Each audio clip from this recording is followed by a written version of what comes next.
going on, people? Your boy Kuya, Nerds Rule the World, KayFabeyBaby, the NRW Ring Generals Podcast. And joining me, as always, every week, the NRW's Trios Champions. I've got, you see they're flexing, Mr. Sean Mongold. How are you, sir? We're the Bang Bang Scissor Gang. You know what? I love those shirts, by the way. That actually reminds me. We'll get into some AEW talk, but yeah. Have you peeped the Bang Bang Scissor Gang shirts? I have. I've seen like those. I like their gimmick. I mean, they might have me with that merch. Yeah. All right, and also a man of style who would probably, create his own version of a Bang Bang Scissor Gang, but it's the Webster style. My man Eldon, what's up, bro? What's going on, everybody? Good to see you, sir. As always. What would your merch look like? What would be your first piece of merch you put out? It would have to be a bow tie. Webster style would have to have his own bow tie. Have to be a bow tie. Yeah, it'd have to be. It'd be a bow tie, but like, are we trying to make it like wrestling adjacent, or is it just merch? It could be, you know what? Maybe a little bit of both. However you want to flip it, right? Because everybody's creating their own thing nowadays. So I could see like what is it, like the bull, like the strap match, but with a bow tie. Strap each other with a bow tie. Tie match. Tie match. There you go. I love it. All right, y'all. Well, it's been a minute since we got together. We have Elimination Chamber that is coming up as of this recording this weekend. We'll get into those picks in a little bit. But there's other news. You know what I'm saying? There's other organizations out there, despite WWE kind of taking over with that, whatever that WrestleMania conference was that we did. Just all of that. I feel like my wrestling hype was like this, and then it went weird because of just the shenanigans that occurred. And now I'm like, I don't know. I'm like up and down a little bit. I'm fizzling. I'm catching up on stuff. But there's other news. There's stuff happening with AEW. Sting's getting ready to retire. The possible, Mercedes showing up in Boston coming up soon. TNA, my man Webster over there, big fan of TNA. We had the Scott D'Amore leaving that we talked about last week or the week before, and just other things happening and signings happening. Let's talk, elsewhere around the wrestling world before we get to WWE. How about you, Sean? What's going on that you're thinking about, or what's on top of mind? Top of my mind, obviously, AEW. Just watching things. I mean, today's Wednesday. They got Dynamite coming out. It's just, there's so much going on, with AEW, and it's like I'm rooting for him. I really do want them to win, but like, man, like Tony's making it harder and harder to be a fan, man. Like he's just, he's still harping on these ratings. He's tweeting like, "Oh, the best ratings ever," and like, the best, collision of the year. I'm like, bitch, we're in February. How many collisions have you had? Like, you know what I mean? Like, and he's just, a lot of reports that I'm reading, I read a couple of reports where people backstage AEW were a little mad that Tony's acting so delusional and not addressing the very real issue about ticket sales and people in the arenas. They went to Tulsa for the first time, and like they didn't even have like 3,000 people. I mean, that was their first time. That was their first time. Their first time, and they didn't even have 3,000 people. So it's a very real. Like their ratings have gotten a little bit better, and that's probably because they dropped the thing about Mercedes, the Boston. So now people are tuning in, like preemptively waiting. And I think there is going to be a ball that drops for them eventually. Like that's really going to kick their ratings off. And because like even just like kind of like looking at this card for Dynamite, like it's like this weird trios match of Samoa Joe, Brian Cage, and Swerve versus Hangman and some other, I can't remember who else it is, but they're like baby faces. And I'm just like, well, seems like Swerve is fighting Joe at Revolution in a trio, like in a triple threat match with Hangman, and they put Swerve on the heel side with Brian Cage and Samoa Joe when the crowd's doing nothing but cheer him, and they're booing Hangman like crazy, but they're putting him on the babyface side. So it's really, really weird how they're booking this. And like to book this trios match to have Swerve and Joe on the same side, like that makes zero sense. Like why did we need that match? What story is that telling? Like, oh, they're going to have to like team up and see how they, team up together. I'm like, they're literally embroiled in a feud. How does that make sense in a story? Yeah. Why? Like, why does Swerve care about this trios match? If he's in character and he's like, oh, I'm with Joe, like I'm not even showing up. That's his character. But they're not going to do that. They're going to make him wrestle and do all this shit and things like that. But anyway, and then the only other thing that's happening, I think, John Moxley and Claudio are fighting FTR, which I guess, that's going to be a good match. But like, yet again, where's the story? Like they were just like kind of like doing this war that they kept talking about with CMLL. And then they just like, I don't know, man. Like they switch things up so much, and it just makes zero sense. And then the only other thing that's happening is Tony Storm in action and Deonna Purrazzo in action. And then on Collision, they're saying Serena Deeb in action, Thunder Rosa in action. Like no actual match, like no announcement of the matches, just in action. And so it's telling me that they're hyping up the women's division, because we know what's coming, and a part of me is just like, okay, yeah, all right. So they sat and they waited, to bring back Serena, to bring back Thunder Rosa, like full stop. But like, in my opinion, they should have been building them up this whole time. Like right when they were available, they should have been building them up for Mercedes, because right now Mercedes comes back and you automatically put her against Serena Deeb. What the fuck has she done? How have you built up Serena Deeb? Like we know Serena Deeb, and I love Serena Deeb, but like, how has AEW built up Serena Deeb? You haven't. She's been injured for like almost 2 years.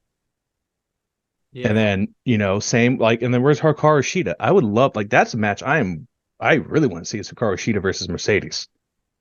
But like, I don't know what they do. Like, they give Hikaru Shida like the belt for like 2 weeks, 3 weeks, and then they pull it from her. It's just like the weirdest booking in the world. And like, so what I'm saying is, I'm liking how, like, I'm not liking it, but like, I understand it. Like they're trying to like get people prepared for like, the women's division and things like that, because they're going to have like 2 segments of show now. Like I predicted, like there's going to be a Mercedes segment with, another woman, and then they're going to have a separate women's thing going on outside of Mercedes. And then also in the same vein, Will Ospreay signed, but has been nowhere to be seen. And so he's going to pop up. And then probably Okada's going to pop up. So I see like a big spike in ratings soon. And I think that's what they're planning on. And that's why they've been kind of lackluster the past couple months, is because they've been holding off to really get this pop. And guess what that pop is? It's right around WrestleMania.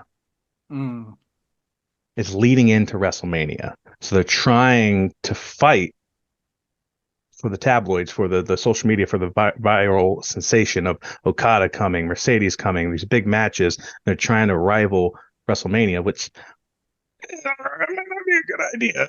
Yeah. They're, Tony, we know Tony, once he gets something in his head, he's going to do it. And, so I understand all that and I see it. And then, Revolution's right around the corner. I think Revolution's next week, so we can do our predictions next week before that pops up. Yeah. But like, they just announced like Will Ospreay versus Takeshita. Yeah. And I'm just like, Will Ospreay hasn't been on the show in 2 months. How? What? And wasn't Will Ospreay also like siding with Don Callis? So why is he now feuding with the Don Callis family? Weird. It's so fucking weird. I don't understand it. And it's just like, yeah, like people are probably going to freak out. Like, I'm going to watch it. It's going to be an amazing match. But what's the fuck's the story? He hasn't been on the show to do a promo, like at least record a promo and have him say something. Like, fucking Christ. Like, I know you guys can do it, but like, where's the forethought for it? So that's what's just like, it's a little annoying me. So like, I see what they're doing, and I think it's going to be beneficial, you know, when they have all these pop up people popping up, and it's going to be like name drop, name drop, name drop, name drop. But the story is what I'm concerned about, as always, because all these people are in action, but literally Mercedes is debuting, I think, next week, right? It's like March. When is that Dynamite? No, it's March 6th, right? So it's not next week. It's the following. It's the following week. Yeah. So literally, Mercedes is coming up in 2 weeks, and you're just now bringing back Serena Deeb. You're just now bringing back, you know, Thunder Rosa. Will she be at Revolution right beforehand? Will she? You think maybe to just like give the pop and then like her for like a quick cameo because it's a pay-per-view, and then like boom, her full appearance will be at that I Dynamite, right? Because it would make sense for a pay-per-view pop, you know. It would definitely, you know, but also they could probably treat it like, you know, the Raw after Mania, you know, the Dynamite after Revolution. Mercedes comes up and like kicks the champion's ass for the belt or some shit like that, or whatever happens, you know, whether it's Tony or, you know, Deonna Purrazzo if she wins, you know. But yeah, I mean, that's, you know, that's AEW shit, you know. I'm just, you know, also Deonna Purrazzo, I don't know, I'm kind of lukewarm on her, you know. I mean, she's good, but I was lukewarm on her in TNA. So yeah, I don't know how big of an adjusting period there is or how different it is, but like I'm not with it. You know what I mean? Like, I don't know. She's a good wrestler. I've just never got invested. She's never given me a character to invest in. Yeah.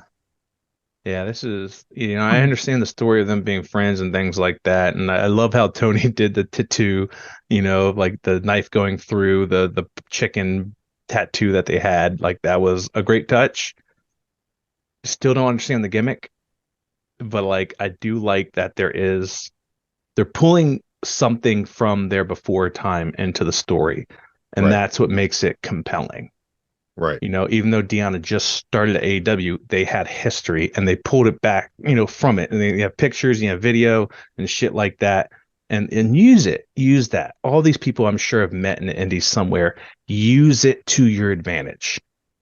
You know, and I think the only other big thing is I think Orange Cassidy went to Rev Pro and like defended his belt at Rev Pro. So, you know, there's that partnership that's looming, and then also obviously their partnership with CMLL because they fell out with AAA, which Conan is incensed because of that shit, dog. It is. Yeah.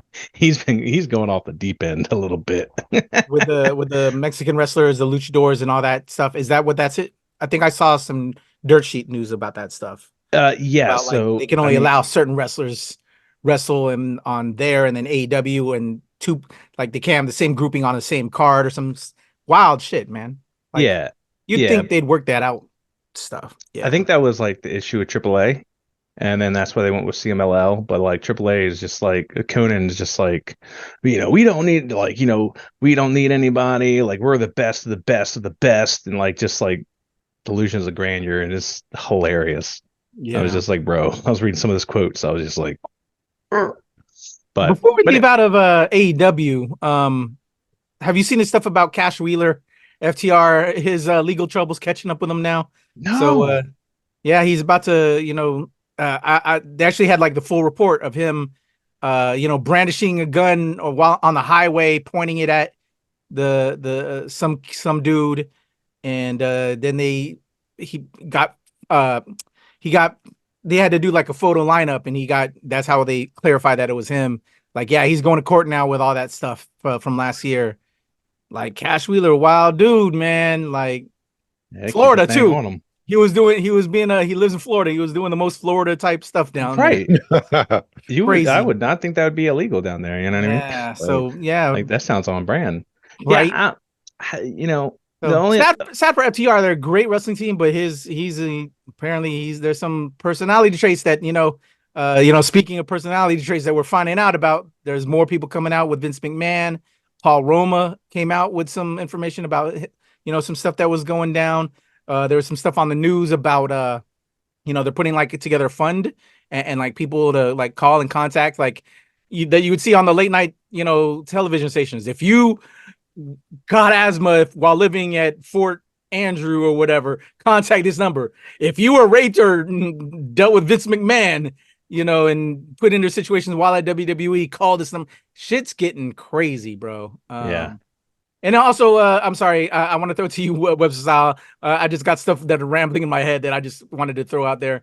With Will Ospreay, going back to AEW, that's why I wanted to bring it there. Yeah. With him coming in, as you said, on his way in, him saying goodbye to where he's at in New Japan. I think how like they lose to turn over to the next guy to bring up the next guy coming in. That shows a lot of love. And there was, I think, at one match, or I think it was at the Rev Pro that Orange Cassidy was at. Some guy that he was friends with or whatever. They kind of like an NWO moment. When those wrestlers are at WWE before they like went over, like he actually came out and gave him a hug, and they're supposed to be rivals and shit like that. But just like paying respects, man. It's so just shows you what kind of a good guy and character. I'm curious with Will Ospreay. He looks like a cool cat, and from what I've seen, he is a dope wrestler. Saying goodbye before he heads over to AEW. So yeah, some cool shit there. I didn't catch his last match. Did y'all? Will Ospreay? No, I didn't. Yeah, the Aussie Open. I think it was like the fucking cage match where they fucked up the ring and everything like that. I kept seeing like snippets and things from it. I want to go back and watch it because they said it was wild. Yeah. But that's pretty cool though. I love it when other wrestlers bring up the next cat coming in as they leave out. You know what I'm saying? Yeah, they put over Bullet Club, I think.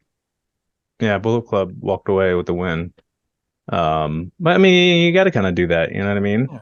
Like, what's the story of you winning and then leaving? Yeah, do the honors, that's not man. A story, like don't have your pride. Like this is like one of those things where it's like you can't have pride.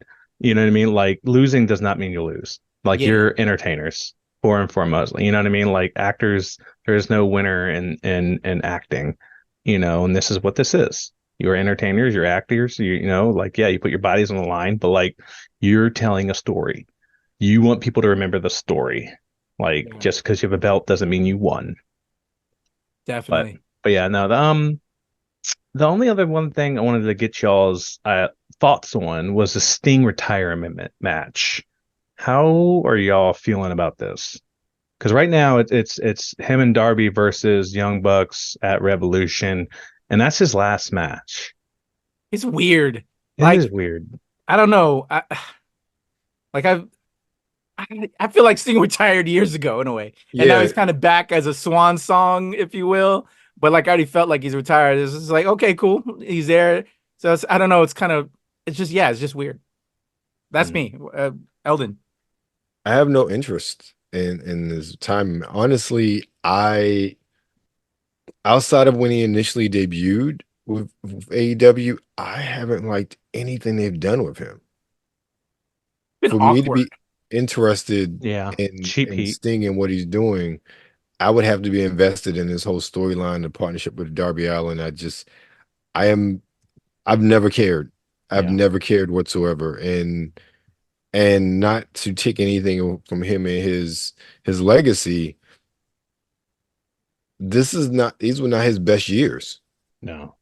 And I'll remember Sting from WCW and TNA. I'll forget WWE, and I will forget his run in AEW as well, because it's been forgettable. And there's nothing iconic about his time in AEW. Yeah.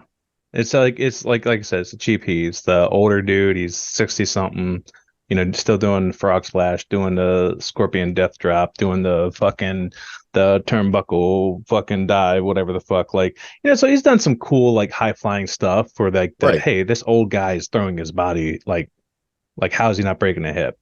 And like I can respect it for that. Because of that. Yes, it does. Because like every single time you don't know if he's going to literally break something. And yeah, like I don't know. Like I've never understood the Darby Allin thing. Like I know they wanted to push the hell out of Darby because he's a pillar. And obviously working with one of the best probably has helped him because, Darby has gotten a little bit better with his promos. Yes, like listening to him talk now, he's gotten a lot better.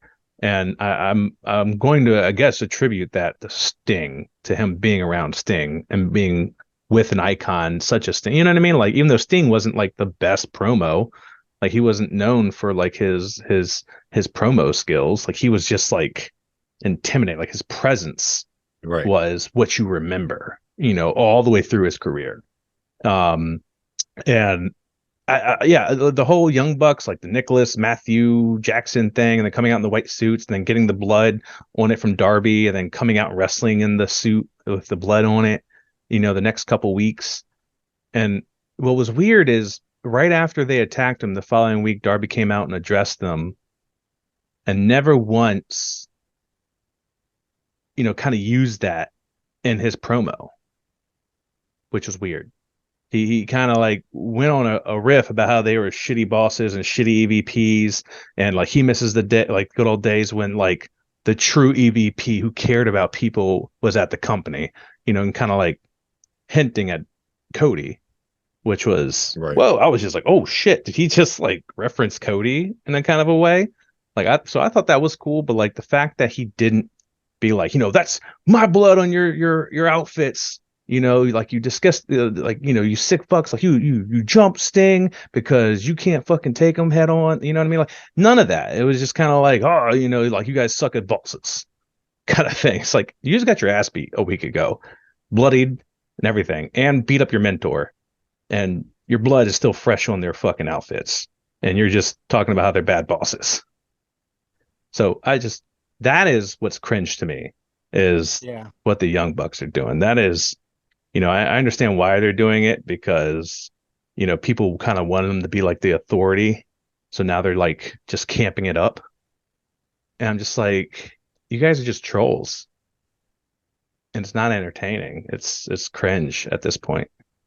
But yeah, so I don't know. I don't know if maybe it's just me. And I was a fan of the Bucks pre-AEW, and I was a fan somewhat when they got there. But I don't, and then again, this is my opinion, I feel like the Bucks have become very one-dimensional, even with all the sort of character changes. Yeah. I don't like. I think I literally think they have the ego problem. You know, they always, you know, people are saying like CM Punk this, CM Punk has the ego. Like, man, these guys started a company with a billionaire friend. Like, your head, like, that's how you get a big fucking head, not by being CM Punk. Like, they literally think they're bosses, that they're running around making decisions, doing these things. And like, I think it's an ego trip, or maybe they are just having fun with it, and they're just like, you know, ha ha ha ha, we don't really care. Like, we're just gonna be stupid. Like they literally took BTE, canceled it, and then brought it to Dynamite. Because this is the campy shit they do on BTE. True. You know, and it's like, no one asked for that. I didn't ask for it. Maybe their diehard fans asked for it. I didn't ask for that shit. Like, it's boring. It's stupid. It's cringy. I don't want it. Like, if it's on YouTube, I can select to watch it or not, or watch a clip of it. Like, I don't want to watch on my weekly fucking Dynamite episode. Like, tell an actual story. But anyway, that's all I gotta say about AEW. All right, let's head over to TNA, aka Impact. Again, I think maybe after next week I'll just say TNA now. How about, will you be okay with that, Eldon? I'm fine. Yeah. So what you know, anything TNA wise that you're hype about, or anything else outside before you head over to WWE? No, I think you know, with D'Amore being fired, and obviously the wrestlers unhappy, and there were reports that Tommy Dreamer was new head of creative, but apparently that's not true. So I haven't. What? Right. I haven't. That was a thing? Yeah, that was a thing. So I haven't got back into it to see like who's head of creative, because I think that's the really big issue. Who's in charge of creative now, and what they're gonna do in these. I think they just taped this week, so this was like the first set of tapings without D'Amore. So it'll be interesting to see the product that comes out of that and how things go. I don't know. You know, we heard all the rumors about infighting and not wanting to put money in, and you know, all these other things. We'll see what happens. But right now, exercise an option on Josh Alexander's contract, so he can't go anywhere. It'll be at the end of the day, it'll be interesting to see what happens because they had this wave of momentum, and we'll see if they're able to keep riding it or not based on their creative. I think I saw when I was, kind of trying to do a little bit of prep for this right before we got going. CM Punk's homie, Ace Steel, I think is the brother's name. I think I saw that he was working creative a little bit with TNA. Yeah, I saw he was there. It wasn't like a permanent thing, from what I understand. Okay. He was kind of there, from what I read. Yeah, I was curious if your opinion, because you're my TNA guy. So no, he's a producer. Yeah. Yeah, no, they announced it. I'm sorry, what? They announced it. Ace Steel is a producer with TNA. Oh, I missed that. Okay. All right. Well, good for him. So I don't know enough about him, but I just know there was problems when he was with AEW and CM Punk and the Bucks and all of that. So I was just curious, if a problematic cat is stepping over to TNA, how you feel about it. I didn't know who he was until the whole fight thing. So same. Exact same. All right. So yeah, I just hope he don't bring no drama. We trying to keep the good folks in, the bad guys out. So all right, let's head over to Elimination Chamber. I know we're kind of lukewarm up in here because of the the back and forth, the crazy things happening over at WWE as we head to WrestleMania. Let's talk about the card. Let's make some predictions, gentlemen. You all right? We ready to get in? Yes, sir. Elimination Chamber? Hell yeah, let's do it. All right, we only have 4 matches, as y'all know. Let's start with the undisputed tag team championships, which I hope eventually we can break them up. I don't know how y'all feel about it. I'm ready to break up these belts to allow other wrestlers have the belt. You know what I'm saying? Just throw some shine. It was cool when we brought them all together. Now let's separate them. Like that's what we did with Roman, and so let's do that with the tag titles. But let's head over to Judgment Day. Damian Priest and Finn Balor versus the British Strong Style of Pete Dunne and Tyler Bate. Do you think we're gonna finally take it off of Judgment Day with this match? Webster style. Let me start with you, man. No. No? Absolutely not. Absolutely, that's not happening. They're going to make sure that they lose them. If they lose them, it's going to be a WrestleMania. I don't foresee them losing it before then. This is sort of the odd timing of this pay-per-view because the next one, if I remember correctly, is WrestleMania. Yep. Realistically, and they're the only, well, not the only, but first of all, everybody has a title match in this is Judgment Day. I don't foresee them taking titles off of anybody in your hottest faction until WrestleMania. Don't get me wrong. I love Dunn. I love Tyler Bate. Right? Tyler Bate. Yeah. I love them. I love them. I love them. I love the history of them. They would not be on WrestleMania's card for the tag team titles. Maybe in a 3-way. But not as the champion. I don't see that at all. No. So same vibes with you, Sean. Yeah. And, they kind of just came into being, they're doing the cool promos in the back, the NXT vibes, which are different, new. But yeah, I don't, and obviously, I think, fucking Dirty Dom and JD are probably going to interfere. Like, they're not going to win clean. Like, they still are going to want these guys to look strong as fuck. And, but yeah, I don't think that they take it off of them at Elimination Chamber. And to kind of piggyback on what you said about splitting the belts, I don't think they can do that right now. They don't have a lot of strong tag teams right now. Like, everyone's in factions now. Everyone's in trios. Street Profits are with Bobby, I guess, you have the Creed brothers, which they were big on for a minute. And then where are they? They're kind of like just backstage with Alpha Academy now. And they're harping on Ivy Nile more than the Creed brothers now. So their tag team division's a little. I think they got tag team. They just haven't been given the showcase to shine yet right now. They're it's abysmal. Like DIY, I'm bored with those cats. Like, they're trying to push them, but I don't know how to get, like, I don't know what it is. Like, I think the Creed brothers are worthy, but maybe too soon. But Way like too soon. Street Profits could get it back, and I would love that, man. Yeah. Give them some shine and then finally break them up and like have their big falling out, because I So who know would they wanted the be, singles. since I think we all agree they're not going to take it off here. Who would you eventually like to see claim it from Judgment Day? Let me throw it back to you, Webster Style. DIY. Really? Okay, so you like DIY. Yes. Okay. I mean, How about you, Sean? There's not anyone else. That's what I'm saying. Is like, why split the bet? Like, there literally is no one else. I do not know who else to do. Like, you know what I mean? Like, there's like Imperium, but the old boys hurt or not hurt, but like they're kind of have their own like individual feuds right now amongst everybody. Like I don't know who else it is. If they do take it off, it's going to be DIY at this point because they're the only other people right now who have that momentum. And Street Profits, like I said, they haven't had a tag team match. I don't know how long because they're with Bobby and they're feuding with the Final Testament. Which yet again, AOP tag team is in a faction with Karrion Kross. So, and how that storyline is going to build. I'm assuming all WrestleMania. We're going to see that final payoff. Yeah, there and So, but yeah, I don't see those boys dropping the belts at Elimination Chamber. All right, guys, let's head over to the Women's World Championship, and I'm sure you guys are feeling very much the same in regards to titles going, but I'm going to ask anyway. I'm going to start back with you, Sean, since I went with Webster Style on the first one. Rhea Ripley, our current champion, versus Nia Jax. This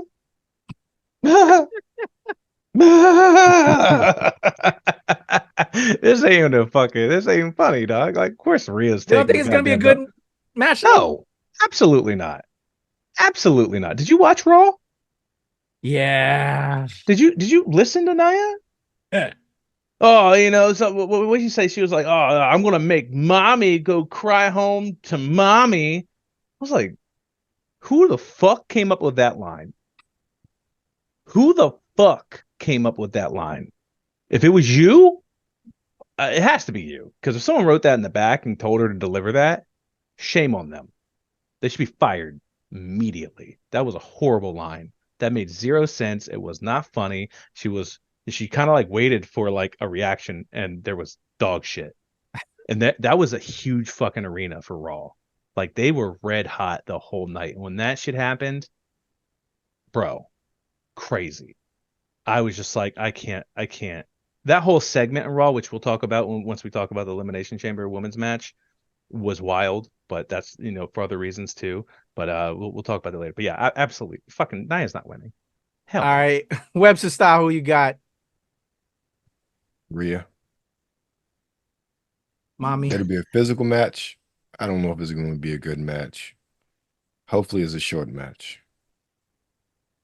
All right. That's yeah. You got to be real careful too, right? Like, because you can't make Rhea look weak. Yeah, Right. exactly. But at the same time, Nia is a powerhouse. They got to make him formidable. Yeah, so you have to make her formidable, or else whoever faces Nia next, which I'm assuming that's what they're waiting to do with Jade. Because obviously Jade eliminated Nia at Royal Rumble, so there's something there that they can, use. You know what I mean? So I do think that they have to make Nia still seem a little strong without completely squandering fucking mommy. You know, like mommy's always on top. I hope she gets to show out though in front of her home audience with that one, because this is in Australia, Perth. Oh yeah, they have to make her look good. Yeah. I hope it's going to be exciting, but yeah, definitely mommy's going to be on top. Yeah. Excited to see mommy do her thing. Because Eldon and I had a conversation about mommy on a nice little car ride. We love us some mommy. All right, let's head over to the next matchup, the first of the Elimination Chamber matches. We're gonna start with the women's, the last of the final two. Becky Lynch versus Bianca Belair versus Liv Morgan versus Tiffany Stratton versus Naomi versus Raquel Rodriguez, the last entrance. Webster Style, what do you think about this one? What are you excited to see in this, and who's our eventual winner? Okay. I'm excited to see Naomi and Tiffany. We've all talked before how I'm not that keen on Raquel Rodriguez. But I think they're going to have Becky win this. Becky? Yeah. Okay. Yeah, excited for that. All right, let's see what you think about Actually, this no, one, I'm Sean. not excited for Becky winning, but I think it's the logical choice and the smartest choice for WrestleMania, personally speaking. Honestly, I would want Tiffany to win, Tiffany and Naomi to win, personally speaking, but I know they're not going to pull that trigger. I just flicked you off. I'm sorry. Get that shit out of here. No. So tell us who you got, Sean. All right. First of which, this goes back to my story. On Black History Month, they have had Tiffany Stratton interrupt every black woman on fucking Raw. And it is annoying. Not on Raw, in the main roster. She has interrupted Naomi. She has interrupted Jade. She has interrupted Bianca. She interrupted Naomi again on Raw this past week.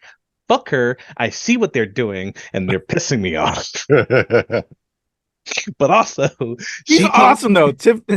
No, absolutely. Now that you say that, I can see that, but absolutely not. Absolutely not. I'm sorry. I know you guys are hard on, and you know, like, she's great in the ring. Literally. I know you're hard on for her, but she's amazing in the ring. But like the promo, like yet again, I don't know.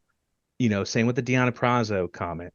I don't know if there is a big shift in things, but like when she came out of Raw and she interrupted Naomi, it was just so awkward. It did not. It felt rushed. And then even when she got in a ring, like she missed a couple words, like completely. Like I know what she was trying to say, but like it was like she skipped over. I don't know if it was the mic, if it was her or what. And then like she goes to attack people. Like she starts the feud. Like you're brand new and you start the feud, and then that even looked kind of weird. And then like Nia also looked a little awkward. So it was just really, it was just really discombobulated. It felt like, you know what I mean? And obviously with the Raquel ad, and people are mad that Jade wasn't in it. I'm glad. I don't think they removed Jade because don't need to be in it. Yeah, exactly. Well, the thing is people want to see her showcased, right? So and I understand that. But people are like, oh, they realize that she's not good. Fuck you. No, it's not. No, right? They don't want to squash. They don't want to. Yeah, they don't want her to lose. When you finally do give her something and give her TV time, you do not want to have her take a pin. And in Elimination Chamber, you have to be pinned to be eliminated. And they're damn sure not obviously going to give her a push, for WrestleMania, like for her first feud. You know what I mean? So it makes sense for them not to have her there. I think maybe have her pop up at Elimination Chamber to fuck with Nia, and maybe they have a match at WrestleMania. Maybe, like I still think like it'd be great to have her in WrestleMania, like as a pre-show match, like her and Nia, like have that match. Like I think that would be great, or maybe continue that on to SummerSlam or whatever's next. But yeah, no, I don't see Tiffany winning. Raquel, she got a new face though. And yeah, I think I say Bianca takes it. I think Bianca is a logical choice. I was like between Bianca and Becky, because Becky has the book and they're promoting that and this and the other. Bianca has the show, promoting that heavy, promoted it at the press conference. She came out, so they're really big on Bianca right now. She's makes sense. Main evented the past two, WrestleManias. Like it makes sense, obviously, to have her in WrestleMania again. And this is the way to do it. Maybe it's going to be a fucking triple threat.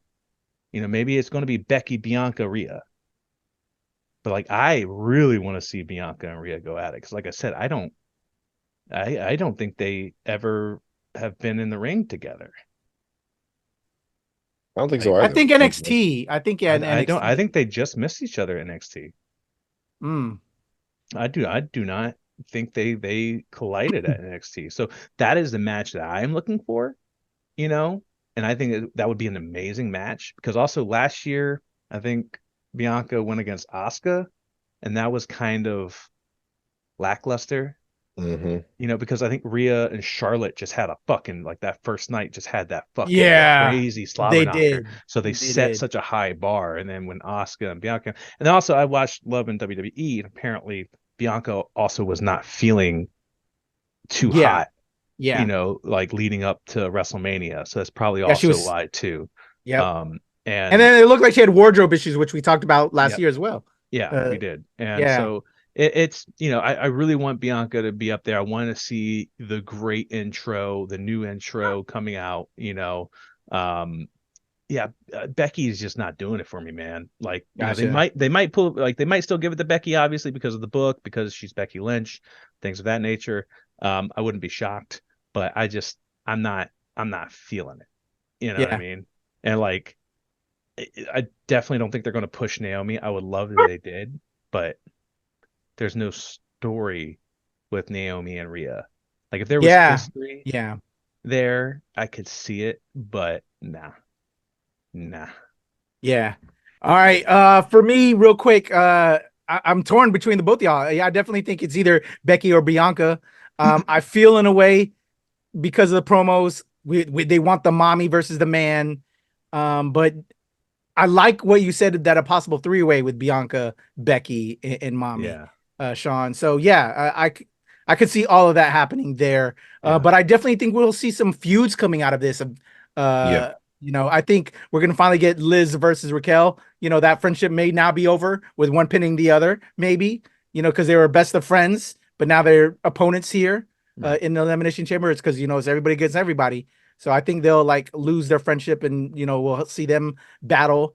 Tiffany may find a new, you know, and against Naomi, there'll be something there, you know, because you want to build future stories. So I think we'll see, obviously, future stories coming up out of this. Because we know the eventual is going to either be Becky or Bianca versus mommy. So real quick. So I'm intrigued by the stories we're going to get out of this. Real quick. If they want to do the triple threat, they could have it. The last two, Bianca and Becky, someone comes and interferes and fucks over Becky. Bianca doesn't really know, but takes advantage of it, wins, and then realizes that Becky, like, she didn't actually beat Becky, and she's a babyface. So she's like, you know what? I didn't actually pin you, even though I won. You know, like, I don't need no help. Like, let's make it a triple threat match. Like, I can see Bianca's babyface character doing something like that. If you want to make it, you know what I mean? Like I want all of them to be in WrestleMania. Yeah. You know what I mean? And I think that just, like, that puts asses in the seats. I mean, I don't think they got to worry about it. It's WrestleMania. But like, that is, and it kind of harkens back to 2019 when Becky won, because it was Becky versus Charlotte versus Bailey, I believe, in 2019 when Becky the man run. So it kind of brings that, you know what I mean, like that whole aspect. Definitely. Yeah, I think it would be cool. It'd be interesting. Because, you got to have Becky and Bianca at WrestleMania. So we'll see how that turns out. But I'm very curious how the storylines are going to continue, because I think they could have some fun with it. I want more Tiffy. I want more Naomi. Raquel, I could care less for. Liv, I think, is fun. I think it would be cool to finally have them kind of battle, you know, with that. So let's head over to close this out.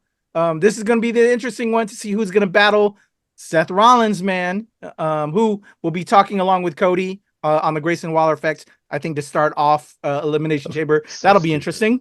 So dumb. We got Drew McIntyre versus Randy Orton versus Bobby Lashley versus LA Knight versus Kevin Owens versus Logan Paul. Sean Mongo, kick us off with this one. Obviously not Logan Paul.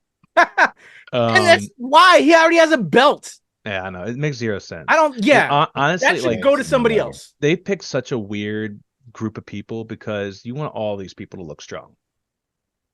You know, Bobby is strong. KO is strong. Like, you don't want to book these guys weak. LA Knight is on a tear. You don't want to make him look weak. You don't want to make Randy look weak. Drew is also on this heel, you know, turn of the, you know, of the decade for himself. You know what I mean? Like, you really don't want to make any of them look weak. And that, like, usually you always have like one or two, you know, kind of mid-card people in these things to where they can easily get squashed and like thrown around and shit like that. And like, they just don't have it here. outside of Logan Paul, in my opinion, but he's also a champion. You can't make a champion look weak. So it's just really interesting. I don't know what's going to happen, and I don't know what I want. You know what I mean? Like, they kind of eclipsed the Seth shit, in my opinion, with all the bloodline, Cody, Rock, Roman things. They kind of overstepped it. I don't know, man. I feel like they're going to go with Drew, just because he's the heel, right? Like, he is and he set up the whole Cody Roman so he could have that. Yeah, the opportunity. It tells the story. Like, that story is what it should be. Do I want to see it? Absolutely not. I do not care for it. I would love to see Randy get another shot at the belt, or LA Knight. But I think this is going to start the LA Knight and Logan Paul beef, so that we get the LA Knight Logan Paul match at WrestleMania. And then that's who takes the belt off of Logan Paul, and that's LA Knight's first singles belt on the main roster after fucking 2.5 years. That makes sense to me. Yeah, it does. And so obviously nefarious means beat, eliminate LA Knight. Logan Paul did it, starts a feud, blah, blah, blah, blah. Cool. Off to the races. Bobby, don't know what happens with him. I don't know where the story goes because he's beefing with Karrion Kross right now. So I have no idea how that happened. Like, what happens there. Awkward. Same with Randy. Don't really know what's going on there. I don't know how to continue that because he's also kind of a weird face. Randy's always been middle. But yeah, Drew and LA Knight are probably going to go at it. Drew and Bobby, Drew and Randy. But yeah, I still see Drew coming up, the winner. God damn, I just talked myself into it. Fuck. All right. All right, Webster Style, who do you got in this one, man? Yeah, I'm with Sean. I can't foresee anybody but Drew coming out as the challenger to Seth. And honestly, I don't know if I want anybody else to be the challenger to Seth from this group. I think, just like Sean said, if they do it right, they set up that feud between LA Knight and Logan Paul, and we talked about he was the one that should be taking the belt off of Logan Paul months ago, as it is. So that would make sense from the storytelling perspective there, and really everybody else is just kind of there. Like, Bobby's ongoing feud, there's nothing involving that. Randy doesn't really have anything now after the Royal Rumble match. So who else is left? KO. Yeah, KO with Logan. So that's his ongoing feud. So I don't know. I don't know what they're gonna do with that if they do pull the trigger on LA Knight, but I think it's Drew. I can't foresee anybody else, especially since that's a massive WrestleMania. Not saying anybody else wouldn't bring down the house. I think from a storytelling perspective, Drew makes the most sense. Yeah, I completely agree. I'm like the least interested in this one. I'm more so invested into the women's, and even though y'all know I'm a women's wrestling guy, but yeah, I don't. It's just so awkward, this lineup. And yeah. I really don't like that Logan Paul's in this when the brother has a championship. And I think another deserving cat would be more deserving of participating, to just throw shine on that cat, whoever that would be. I can't even think of offhand, Exactly, Sami Zayn, you know what I'm saying? Like, so many other people I'd love to see in this. But there you go, y'all. Those are our predictions. We got Drew winning the men's elimination chamber. We're torn Becky Bianca for the women's. We have Rhea retaining and Judgment Day retaining. A weird 4-match elimination chamber, y'all. Yeah, very interesting. All right. Up until next week, we'll have we'll talk the ramifications after on the next KayFabeyBaby. We'll talk Revolution predictions. But until then, what's our prediction between now and next week with Chamber, with Raw? Well, after that, SmackDown, AEW, we have all that by the next time we record. What's your quick prediction of anything wrestling in the wrestling world, Sean? Absolutely dog shit nothing. Oh, The Rock might show up at Elimination Chamber. So cool. I'm, it's been back and forth with me, but now I'm fully in it. I love it. So I'm in it. I love the heel Rock. I love the Versace vest. I love the talking shit to the crowd. I was a little worried. Yet again, WWE does that thing where there's just like they course correct, they pivot, they do what makes sense, or not what they probably wanted, but it's what we want. Perfect. Let's do it. I love it. So yeah, that's my prediction. Rock's going to show up at Elimination Chamber, do something, blah blah blah blah blah. AW, boring until Mercedes gets there. All right, how about you, Webs of Style? Yeah, I was just going to say the same thing as far as the Rock being Elimination Chamber, and definitely going to crash the party with Seth and Cody on Aussie Boys Talk Show. Oh, one other thing. Yes. Okay. I think they're going to push Lash Legend because she got thrown into that match with Lyra last night when Shotzi got hurt and injured, which, god damn, that sucks. I saw that. Like, I don't even know how that happened. But anyway, they threw in Lash Legend last minute, and like they called the match in the ring, and it was so good. I told y'all I was so high up on Lash Legend, and like she just proved that shit. I love that you're watching NXT now, Sean. Yeah, we like me and Maki are like, so we're in it, and we're like, it's so campy, and some of it's so stupid. It's so like Degrassi in the backstage shit. I'm just like, what the fuck is happening? Yeah. Half the time. I got Ebony watching it too. She was like, they have a lot more fun. They get to be a little bit more stupid compared to the other stuff. Yeah. So but Lash Legend, let's go. I don't know how they're going to push her, but like, let's push her and let's keep pushing her. Do you like Metaphor? Are you into Metaphor? Absolutely not. Absolutely not. It's so dumb. It's cool. Noam Dar and that dude Oro. I was just like, what the fuck is this? Why is and Jakara? Why does Noam Dar have cornrows on Black History Month? What are your predictions, Web Style? Or did I already ask you? Yeah, I was gonna say. I just said about The Rock and everybody. Oh, okay. Gotcha. Causing ruckus. But yeah, that's the only thing I'm predicting. It's probably a foregone conclusion. Everything else, who knows, and who cares? All right. All right, guys, let's get up out of here. Sean, last words. What do you got promoting? I see Blazing Tassels. Yes, Blazing Tassels. We had our show this past weekend. Our new show. It's our cowboy themed show.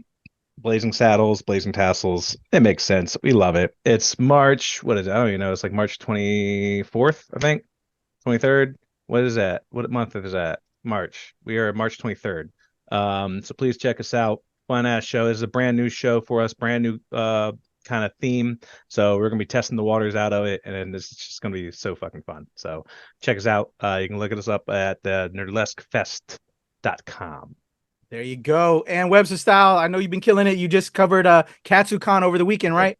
Yeah, my footage from KatsuCon is up. I did an interview with a great little company called Lace with Cherry, does sort of anime-inspired cosmetics of mom and her daughters, which is really cool. Then my full sight and sounds of KatsuCon dropped as well. That's today. And then by the time this goes up, if it's not up in a day or so, you'll be looking at the full movie-length version of Exotica New Jersey 2023 with B-roll that you've never seen before. Hey! And YouTube been flagging, so I'm surprised. There you go, my man Sean Mongo, my man Webster Style. Check out all the things they got going on. Links in the description below. Your boy Kuya P. You know how we do. Content coming out of every orifice. Let's make it happen, y'all. You know how we do. Your boy Kuya P. Webster Style. Sean Mongo. We out of here. And a 1, 2, 3. You come in my face, I'm gonna fight you. Well, you're not gonna bust a nut anytime we're in the ring. I'm gonna get off by cranking your knob just a little beyond the breaking point. When I get my hands on you, I'm gonna eat your ass like a pot of collard greens, baby. I'm gonna stretch his ass like it's never been stretched before. You can hide behind that commissioner stuff just so long until I jerk a knot in your ass. And if you don't think I'm big enough, and you grab a hold of me, and you'll know that I'm growing, my man. Within your hands, I will get as big as I need to be to do the job on you. All right, just jerk Helmsley off. There's one part of our bodies that's soft, and it ain't soft all the time, if you catch my meaning. I'm gonna come on you like nobody's ever come on you before. Just you and I getting it on like two men should do. Oh, no, that fits right. Boy, I'm coming hard.